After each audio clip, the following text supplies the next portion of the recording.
Otherwise, you'd see the tension, wouldn't you?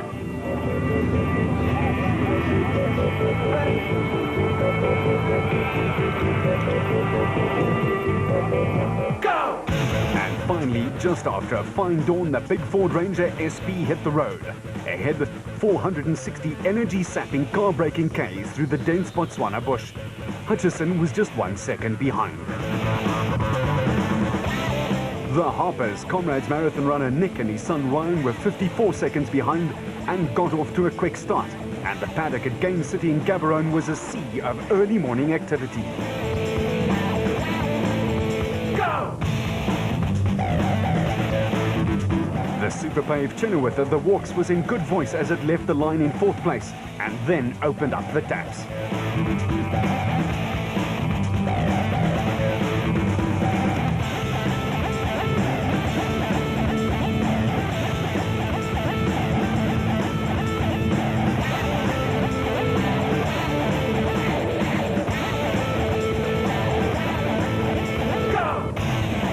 While the Toyota promo men had their hands full. But then again, so did the drivers. Woolridge and Schultheimer were doing the proverbial low flying early on, but within a few Ks they'd experienced a litany of problems. They broke a front diff, robbing them of 4-wheel drive, and then damaged a front prop shaft. Harpers and Adoma Sun Bat were going strong, driving with caution and mixing the speed up well with that.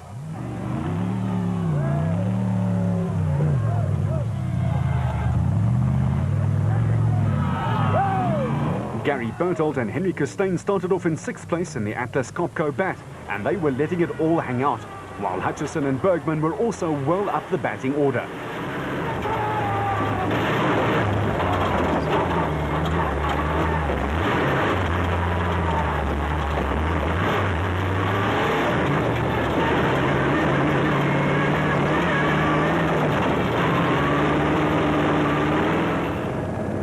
For Nissan's Navarra crew of Foss and Pitchford, their drama was just starting, and they would slowly slip down the field with clutch problems.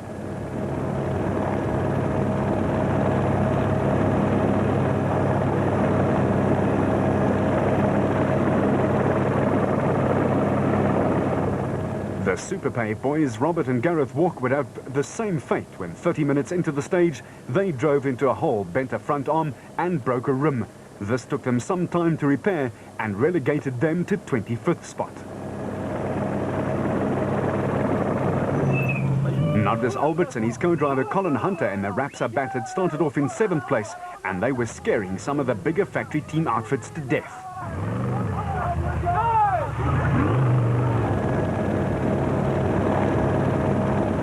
Meanwhile, the veteran Richard Schilling, a pioneer of the sport in South Africa, paired with Chris Davies in the Plastotech Raceco, was also piling on the pressure.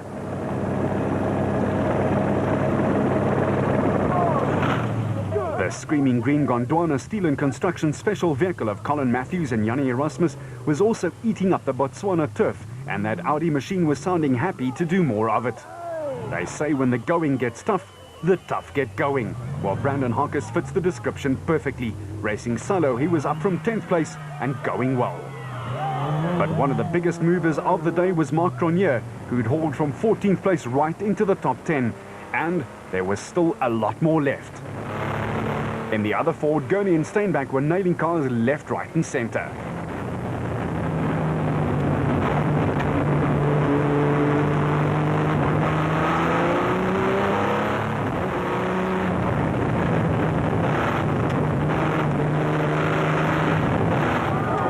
The Waterhole production car champ Alfie Cox and his co Henny ter Steeg had also made a big jump. They were into the top 10 after starting 12th. And ditto for the Weichels, who were rattling through the Botswana bush on their desert bash.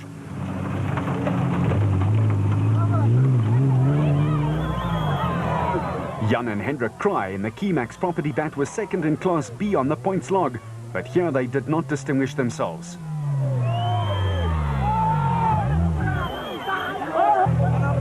And Kobus van Tonder had to come to their rescue.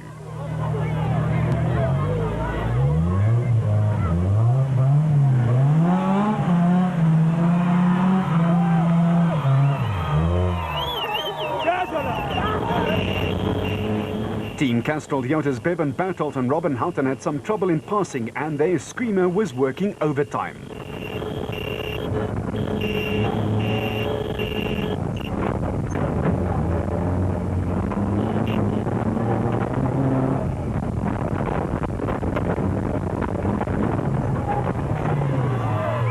David White in his truggy also misjudged the speed into the waterhole and promptly got stuck. After surveying the damage, Peter Ruthven and Deval Boshoff ploughed through in spectacular fashion though.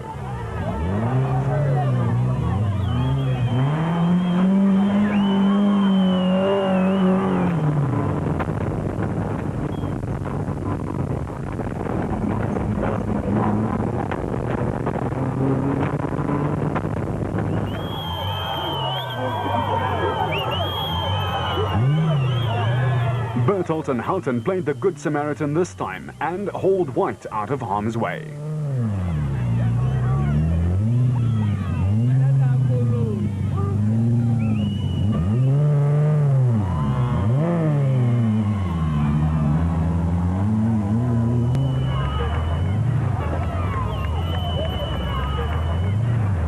The occasional water splash notwithstanding, the route was proving to be unpredictable, uncompromising, and very dusty to boot.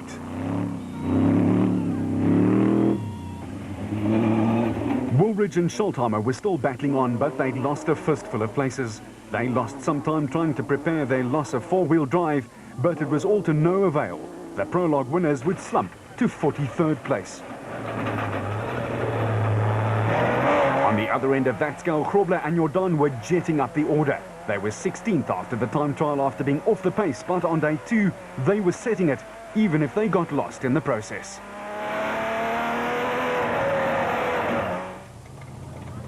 The leading bat at this stage was the Harper Dermasun crew, who had done some fine surging themselves and nailed a few big names big time.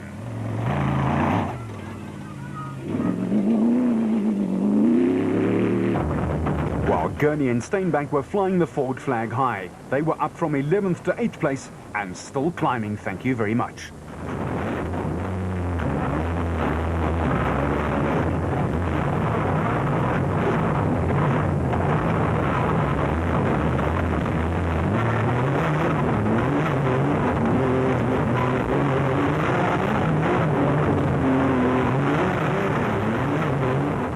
And so was the wily old fox Richard Schilling. He was chasing a 9-point lead by Nick Gosler in Class S and winning them back 1 by 1.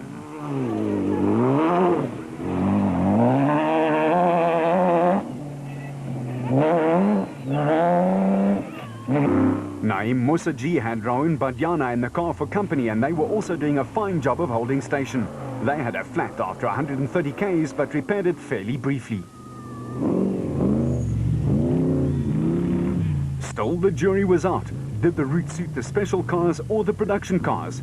Only the final results after around 1,000 Ks would tell the story. The Bosel Toyota Hilux of Cliff and Louis Weichelt was impressive as it went from 13th place in the 52K prologue to 11th, and they were looking solid, while Hicho and Jaap de Bruin had a similar move in their Castrol Toyota. Starting from the 15th place, they were edging up the order.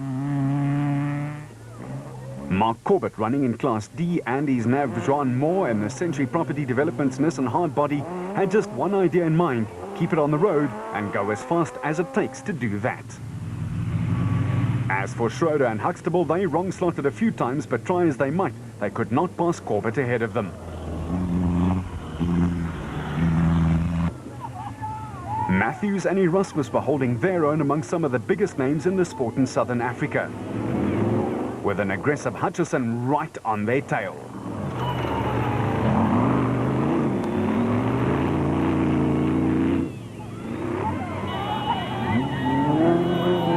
With Screamer going, Cronje and Birkin flashed past, taking no prisoners.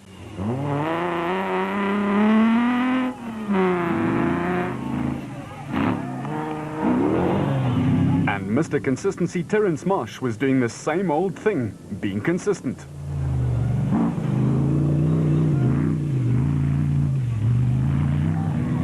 Arnold Du Plessis and John Knox in the BB Auto Nissan started 28th in Gabs, but they'd hauled some serious car and were up to 24th place and 6th in class, with Visser and Badenhorst in the Tyco Toyota following their dust.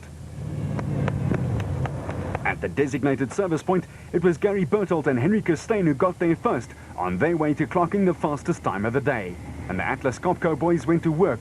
For Gary, it was a tough day at the office. I'll tell you what, it's a very, very tough event. It's exceptionally tight, a lot of thick sand. I think there's going to be it's a high attrition rate. It's a very tough event, I must say. The Atlas Copco bats holding out fantastically. My navigator's doing a wonderful job. So we're on the right track.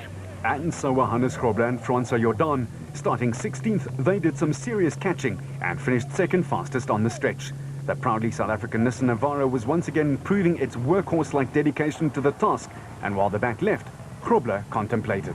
It was very, very dusty for us this morning when we started 16th, but we took it really reasonably slow in the dust and also in the rough stuff, you know, and I think most of the guys had punctures in the rough stuff, in the rocks and with the tree stumps, and we didn't have to stop once, and we came close, you know. I think we're lying second overall at the moment and heading the production class.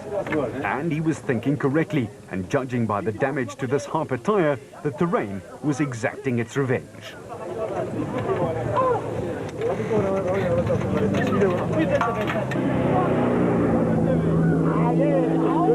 And while the Harpers were getting loaded up for the ride back to the capital, the prologue winners Woolridge and Schulthammer were ruining the fact that their four-wheel drive had left them in the lurch. Yeah, we've only had two-wheel drive for about the last 150 k's, so we've had to back it off. We got stuck once, but they'll fix it now. I'm sure it's just a front prop shaft bearing is broken, so hopefully we'll have four-wheel drive again and be back in it. Well, the clerk of the course warned the teams, and he was right. Body parts were coming off in chunks, and Cronje was a frustrated man. We were struggling a bit with the back markers catching up to them. They don't move over. You know, you literally got to push them off the road, and it's just crazy. We thought our screamer wasn't working, but when we catch up to our fellow competitors and we scream them, they move over quite comfortably. So clearly there is no intention for them to move over, and that's the problem we're having at the moment. Cronje was certainly not a happy camper. On the other side of that coin, though, Mark Corbett was having a load of fun. Good, man. It's very, very rough in the Class D bucky, one of the roughest races we've been in so far, and extremely tight. So we're battling a bit to get around the corners, but I'm sure we'll come home all right. I think we're lying about second in class now, or third. And the strategy for Johan in? Just keep it on the road and as fast as possible, the same as when we started. And it was certainly working for them. What doesn't work, though, is going into a turn too quickly. Just ask Duncan Foss. It cost him ages of time and a few broken parts on the car. Yeah, it was on an open road section and I came too quickly into a corner onto a right-hand bend, and I was going too fast and I lost the car and we hit a ditch and we broke the steering arm. So we've had to be towed up to this point and hopefully we can fix it. Foss went from 5th to 42nd in one foul swoop. For Clint Gibson, second was a lonely place. Yeah, stuck in second gear from about 50 k's in. We're sitting with second gear all the way, so obviously our selectors are damaged. The gearbox is building up extreme heat as well, so I think to carry on at this point would be a bit foolish. Rather take it back, take an 9.5 penalty and see if we can get on top of the problem.